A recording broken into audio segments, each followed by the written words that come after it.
Hi, this is Steve Ostrom with Coldbreaker Sunridge and RosevillandRockham.com, and today we're with my favorite appraiser, Ryan Lundquist with Lundquist Appraisals. Hey everybody. And Ryan, I want to talk to you. I have a theory, or I have a practice that I use with my normal listings. When it's a normal seller, I always go and meet the appraiser. I'll make a call listing agent once it goes pending and make sure they have to call me to get in the property. And I go meet them with comparables, explaining the difference between this property and that property, why they shouldn't use comps, why they shouldn't.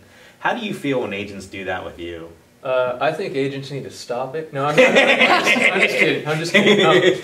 No, I mean, I think there's a lot to say. I mean, first of all, agents need to be careful to not try to influence a value opinion, and really the opinion that would be tried that agents would want is, hey, as long as it gets above the sales price, I'm good. Yeah. But see, that's one thing. But the other thing that's really healthy, that's good, that sounds like what you're doing is really saying, hey, here's my understanding of the market, and here's how I came up with the list price. Yeah. I like to hear that from agents. I like to hear, how did you come up with the list price? Why did you list it this way? How many offers were there? And I know, sometimes agents can't, disclose certain bits of information, and that's fine. But it's really helpful to the appraisal process. It helps. It kind of gives insight into why the property was marketed, and if there's certain features that are beneficial, in the subject, or if you know that, the house 2 doors down, it smelled like a hoarder house with, 23 cats that were peeing in there all day. I mean,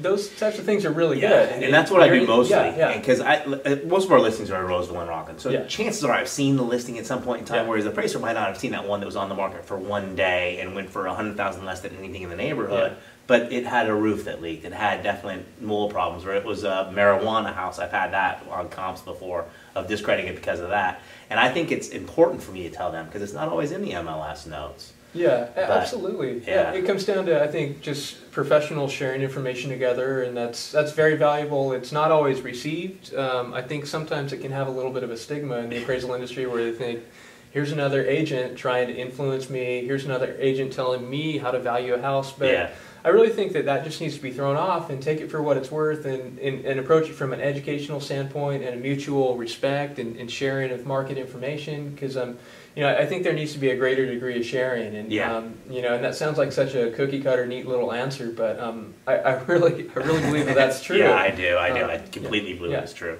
And you're at least local, but there's sometimes you get people that aren't local, that have never been in the neighborhood before, and don't know the difference of one neighborhood compared to the other neighborhood, where it's a huge difference between the buyers. Yeah. And sometimes when there's multiple offers, I make sure they know, hey, there was multiple offers. But sometimes, like you said, I get hassle from people. Yeah. Like I don't need your comps, that type of thing. So, yeah, absolutely. And I think agents too, to not even say like, hey, here's your comps, here's how to do your job. Just let me tell you, this is comp 1, this is comp 2, comp 3, and you can use these as pendings and actives.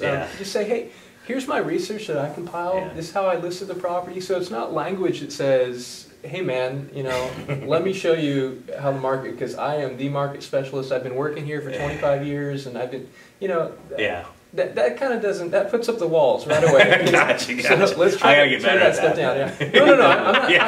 I'm not saying you. You can say it, Ryan. I understand. If you were my appraiser, I'd still give you comps. But anyways, it's something we do for our normal sellers, because I feel like the normal sellers are getting beat up by the REOs, and they're getting beat up by the short sales, and it's important for me to point out why they're different. Absolutely. So like if it's one of our REOs or one of our short sales, I don't worry about those ones.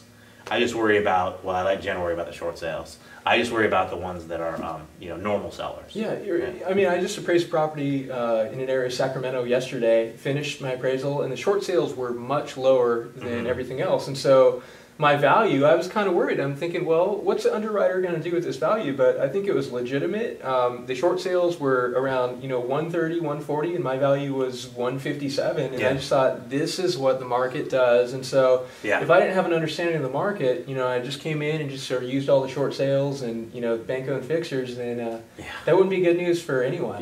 So, definitely. I did a BPO. I just did another story. I did a BPO the other day where it was a flip, and I used it as an active, as a sold, and I use it as an active of the difference, and the difference was huge. Between just putting in the, whatever, how much work they put in. But it's sort of amazing how different BPOs and appraisals are nowadays. Well, anyways, this is Steve Ostrom with Coldbreaker Sunridge and RosevillandRockham.com. And what's the best way to reach you, Ryan? I'm at SacramentoAppraisalBlog.com, or you can always call me at 595-3735. Perfect. Thank you so much. Thank you.